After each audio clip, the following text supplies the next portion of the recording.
Ahora para comenzar con las preguntas, abordando los beneficios de los árboles urbanos, ¿podrías explicar cómo los árboles contribuyen a la mejora de la calidad del aire en las ciudades?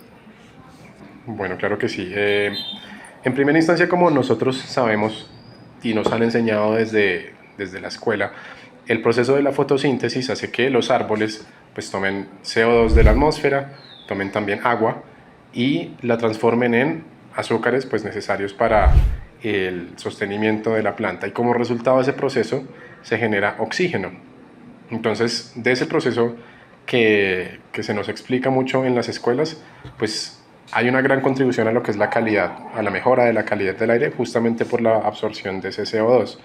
Ahora, adicionalmente a eso, los árboles juegan un papel muy importante porque cuando hablamos también de temas de calidad del aire se mencionan otras sustancias contaminantes como lo son el material particulado. Para explicarlo en términos muy sencillos, es cualquier partícula suspendida en el aire que tenga un tamaño menor a 10 micras o 2.5 micras, son partículas microscópicas. Y estas partículas está demostrado que tienen un impacto en la salud del humano. Inhalar este tipo de partículas en ciertos niveles, más allá de lo recomendable, puede generar o puede aumentar más bien el riesgo de enfermedades como diferentes tipos de cáncer, de accidentes cerebrovasculares, de infartos, además de la consecuente, obviamente, aumento en eh, enfermedades respiratorias como neumonía, asma, etcétera, etcétera. Entonces, para prevenir también un poco el impacto que genera este material contaminante, pues está también los árboles. Ellos también tienen capacidad de absorber este material, obviamente no en la cantidad que lo haría el CO2, por ejemplo, pero también son un aliado justamente en la mejora de la calidad del aire. Y pues para mencionar, por ejemplo, un caso específicamente de lo que hacemos desde la Fundación, estuvimos en un proyecto financiado por una organización internacional en el que se hizo silvicultura urbana. Se sembraron árboles en una zona urbana aquí en Colombia, en una ciudad que se llama Río Negro, en Antioquia, muy cerca de Medellín. Se sembraron más o menos unos 2.640 árboles aproximadamente, y uno de los objetivos era justamente eso, mejorar la calidad del aire. Ujú. ¿Y qué papel juegan los árboles eh, urbanos en la gestión del agua de lluvia y en mantener la salud del suelo? Bueno, el papel es súper importante, pero antes de que, digamos, para que se entienda bien el concepto, quiero abordar un concepto primero, explicar de manera muy breve un concepto que es la escorrentía. La escorrentía es un fenómeno físico mediante el cual el agua corre por la superficie del suelo. Es así de sencillo, para ponerlo en términos muy prácticos.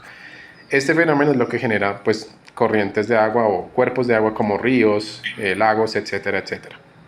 Esta escorrentía se produce cuando el suelo ya no es capaz de retener más agua. Digamos que hay muchas variables, pero en general el suelo actúa como una esponja que tiene cierta capacidad de absorción del agua. El papel que juegan los árboles en ese proceso es ayudar a ser reguladores, y son reguladores esenciales en ese proceso de la gestión del agua lluvia. Cuando cae el agua lluvia al suelo, tiene varios caminos, digamos. Uno sería que se infiltrara en el suelo y que eventualmente terminara llegando a algún cuerpo de agua subterránea. El otro es que el suelo se sature y forme estas corrientes de agua, pero lo que hacen los árboles es que retienen esa agua y la usan en un montón de procesos fisiológicos para su crecimiento, etcétera, etcétera. Y este proceso de retener el agua un tiempo y liberarla mediante muchos procesos, uno de ellos el más importante, que es también parte del ciclo del agua, que es la evapotranspiración, eh, es supremamente importante en la regulación de qué tanta agua se va liberando por ese fenómeno de escorrentía del que te hablaba antes. Entonces, cuando tenemos zonas, cuando hacemos una comparación de una zona que está deforestada versus una que tiene bosque o tiene árboles, pues tenemos diferencias sustanciales en temas como, por ejemplo, la presencia de árboles nos ayuda a regular temas de erosión. Cuando tienes una zona que no tiene presencia de árboles, eh, lo que sucede es que la erosión empieza a hacer mella en la estructura del suelo, y eventualmente pues se generan tragedias como deslizamientos, o el mismo paso del agua va, digamos, arrastrando una mayor cantidad de nutrientes del suelo, se pierde fertilidad. Eh, entonces la presencia de árboles es supremamente pues, importante en este proceso. Parte, por ejemplo, para mencionar un poco de lo que hacemos desde la fundación es toda esa labor de reforestación que nosotros venimos haciendo va un poco más allá de la siembra. Y como tenemos que asegurar que esos árboles sobrevivan, nosotros nos preocupamos no solamente de que el donante, digamos, realice la actividad de siembra con nosotros, sino que también haya un mantenimiento y una supervisión por parte de nosotros para asegurar que crezcan árboles sanos y justamente cumplan con ese papel, no solo de gestión de agua lluvia, sino en general de pues, proveer servicios ecosistémicos. Ujú. ¿Y cómo contribuyen los árboles a la biodiversidad y qué especies de flora y fauna específicamente suelen beneficiarse más de su presencia en entornos urbanos? Bueno, los árboles son supremamente importantes en términos del cuidado de la biodiversidad. No solo porque proveen hábitat, sino también alimento a un sinfín de especies. Hablando específicamente de espacios urbanos, esto, digamos que la presencia de las ciudades y la expansión del suelo urbano ha desplazado muchas especies que antes tenían como un espacio muy definido y las ha empujado contra los bordes de la ciudad o más allá. Sin embargo, algunas otras especies sí se han podido adaptar a, digamos, convivir con nosotros como especie humana en las ciudades. Algunas de esas especies que de cierta manera han podido convivir más o menos con nosotros vienen siendo, por ejemplo, eh, casos como, bueno, especies como de aves como los mirlos, algunos ruiseñores, algunos tipos de gorriones, de colibríes. Las aves en general son las que en cierta medida pues han logrado una cierta adaptación a las condiciones del entorno urbano. Es claro que no vamos a ver un tipo de biodiversidad comparable. Normalmente el tipo de árboles que se siembran en la ciudad tienden a tener un carácter más ornamental, o sea, de decoración en las ciudades. Entonces, por ejemplo, se buscan árboles que tengan flores, etcétera. Esto también tiene un impacto positivo, pero pues obviamente la biodiversidad se ve reducida. Por eso es importante que todas las áreas que estén dentro de la ciudad o junto a la ciudad que tengan una importancia ecosistémica, que sean reserva, etcétera, pues se protejan de la mejor manera para no afectar la biodiversidad que se ve afectada justamente por la presencia de las ciudades. Ujú. Y ahora, abordando acerca de los desafíos, ¿cuáles son las principales amenazas que enfrentan los árboles en entornos urbanos actualmente? Bueno, para nadie es un secreto que la expansión de las ciudades ha generado una presión muy importante en la presencia de los árboles y del bosque en general en el mundo.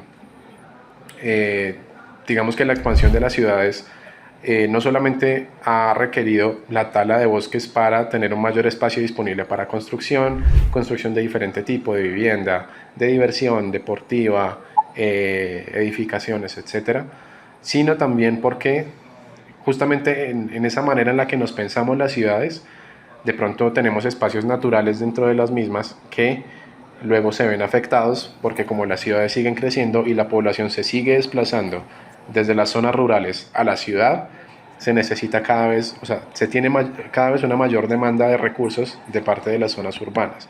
Entonces también espacios naturales que tenemos en ciudades ya muy amplias y muy conformadas se vienen perdiendo por la necesidad de aumentar esa infraestructura. Entonces es una situación compleja en la que hay que, digamos, equilibrar un poco la balanza en cómo nos pensamos las ciudades y cómo hacemos que sigan creciendo y sigan recibiendo a toda la gente que está llegando, pero cómo también hacemos que esas ciudades en materia ambiental sean sostenibles, provean un ambiente sano y podamos ofrecerles condiciones dignas a las personas, ¿vale? Hablando de un caso muy específico, por ejemplo, en Bogotá, en donde estamos ubicados nosotros como fundación, tuvimos una emergencia ambiental a principios de este año.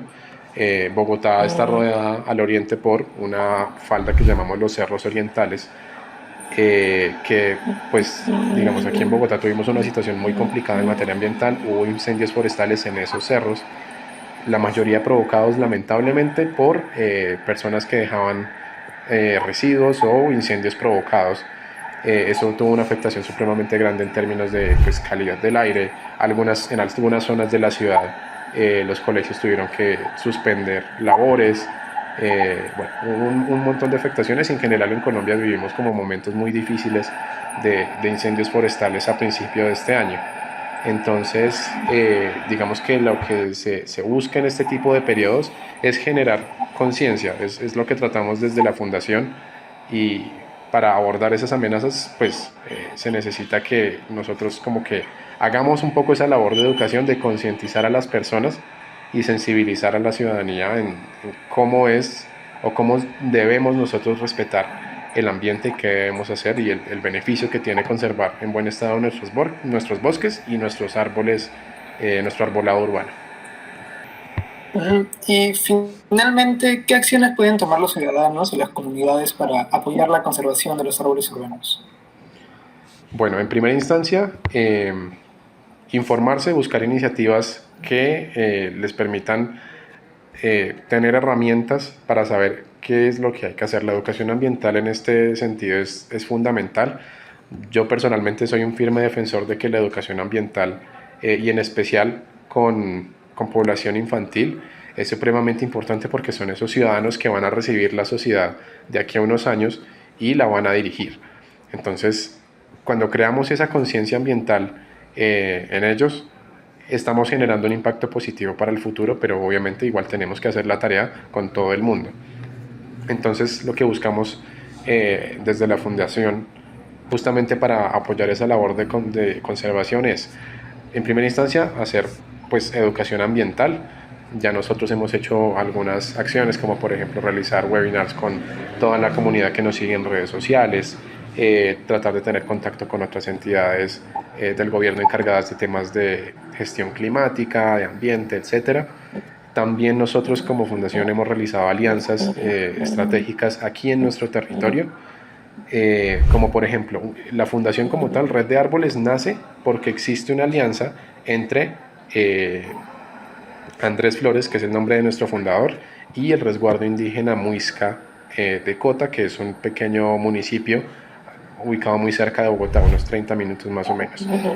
Este resguardo indígena es uno de los pocos en esta zona del país, en el centro, que cuenta con territorio propio, y se logró establecer contacto con ellos y la alianza, y empezar a apoyar una labor de reforestación por también una tragedia de un incendio forestal que hubo en 2014 aproximadamente. Se perdieron alrededor de 79 hectáreas, y la fundación comenzó haciendo reforestación allí. Ya de ahí en adelante pues ya hemos podido expandir la labor a muchas zonas de Colombia, de México, incluso estamos también sembrando en Perú.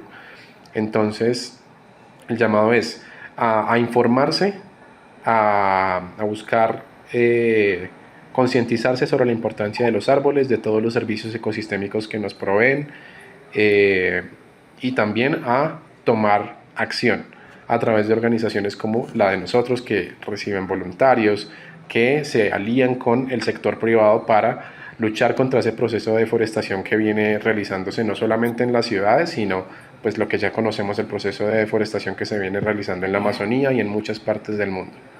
Entonces el llamado es ese, a informarse y a tomar acción con esa información que se recibe.